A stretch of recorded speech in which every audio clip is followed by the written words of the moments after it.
Good day, everyone. For today's topic, we're going to study the introduction to algebra. Let's discuss first lesson 1, the continuous and repeating patterns. So, in this lesson, we will determine the missing pattern in a given continuous and repeating pattern, and also to determine the missing term in a given combination of continuous and repeating patterns.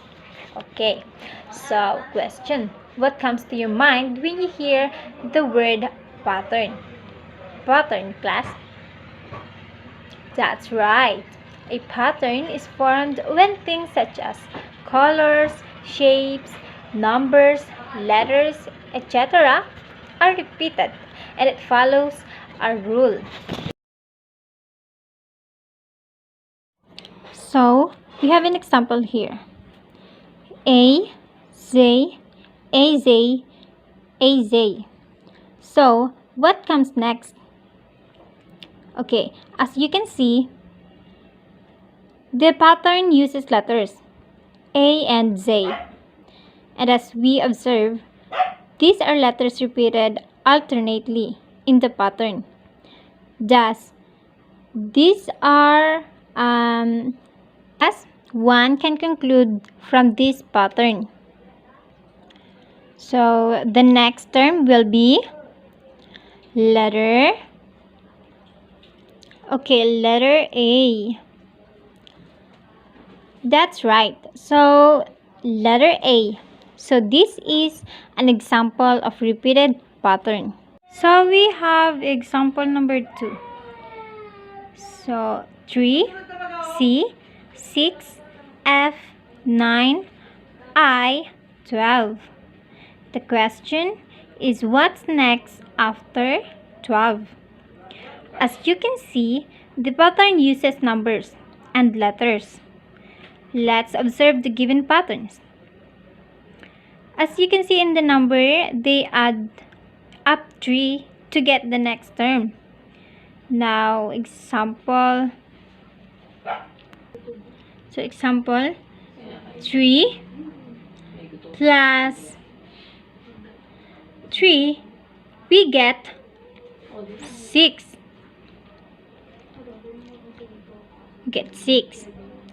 So 6 plus 3, we get 9. So 9 plus 3, we have 12. So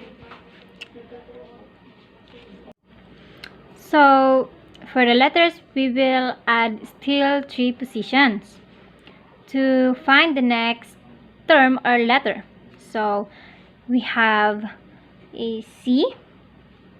What's next with letter C? D, E, F.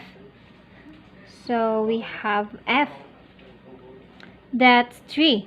Next, G, H, I. We have I. So our next term after 12 is what class? Letter L. So we have letter A, I, J, K, L. So we have L. L is our next term after 12. So we have example number 3. So first we have the shaded mark on there is the this circle mark in the upper right of the box. Second, we have mark in the upper in the bottom left. The third one is we have the shaded circle in the bottom right. Fourth, we have the upper left. Fifth, in the fifth, we have the upper right shaded circle. So find the missing end. That is so we will draw box here, and that would be this shaded circle is in the Okay, here in the lower left of the box. So as you can see, the pattern is this one.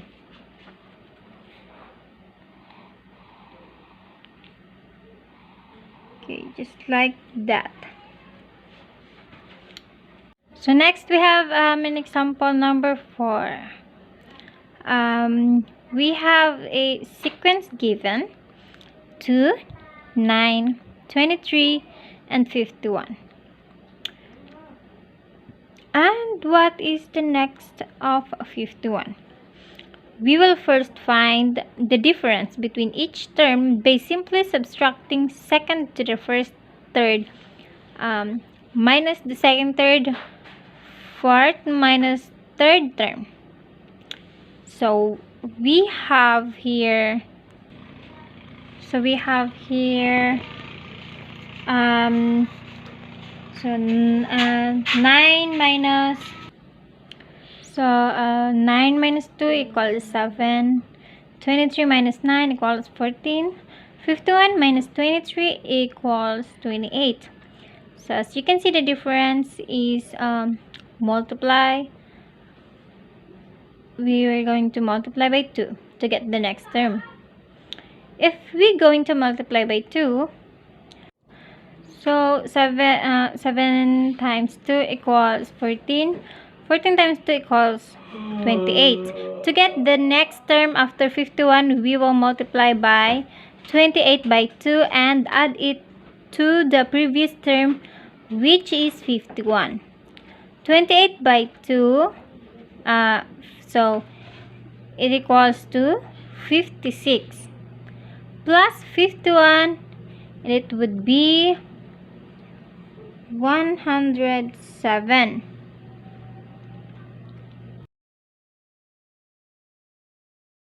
So let's move to lesson 2.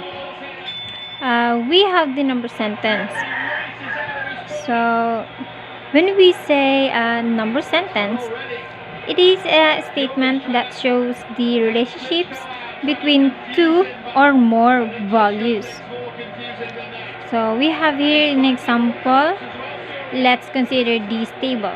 So the first column, we have the city. The second one, we have the distance from Quezon City. So this distance from Quezon City to Caloocan City, we have 14 kilometers. And the distance from Quezon City to Pasig City, we have 17 kilometers. So our task now is to make a number sentence. So the now is to make a number sentence. The question is, from Quezon City, how much farther is Pasig City than Caloocan City? By using this question, we can now create a number sentence by simply subtracting that all given this time. So we have 17 minus 14. Okay, wait. So 17 minus 14 equals to x, or the unknown number. So now this is our number sentence. So if we were going to solve this one, of course we'll just simply subtract. So 17 minus 14, we will get 3. So 17 minus 14 is equal to 3. So the answer is 3 kilometers is farther of the Pasig City rather than the Caloocan City. So here we will have another example. Write the number sentence, then solve. So we have here number 1.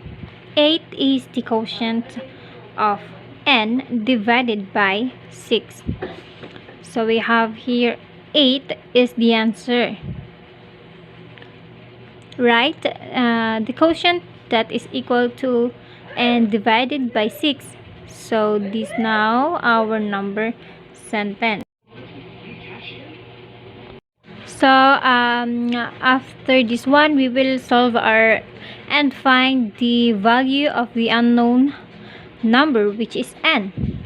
So we all know that the inverse operation of division is the multiplication. So we can rewrite this one, quotient times the divisor equal to the dividend is equal to the dividend times the divisor, which is 6, equal to n. So 8 times 6 is equal to 48. Therefore our n is equal to 48. So we have an example number 2. So the given is 9 plus n is equal to n times 4. How to do that? Okay, so let's rewrite n. To write n times 4 is equal to 4n. So we have 9 plus n is equal to 4n. After that, transpose or by simply add both sides by negative n, or simply transpose the variable to the other side. So n divided by 4 is equal to 4n, I mean, and negative, that becomes negative, so negative n. In algebra, we will subtract the coefficient values, so we have 4 negative n. So 4 minus 1 is equals, so we get 3, and we just copy the variable n, and after that okay, 9. So divide both sides by 3. So concept end. So okay, our end now is so our end now is 3. So are we clear now, class? Okay, thank you for listening. I hope you learned something today.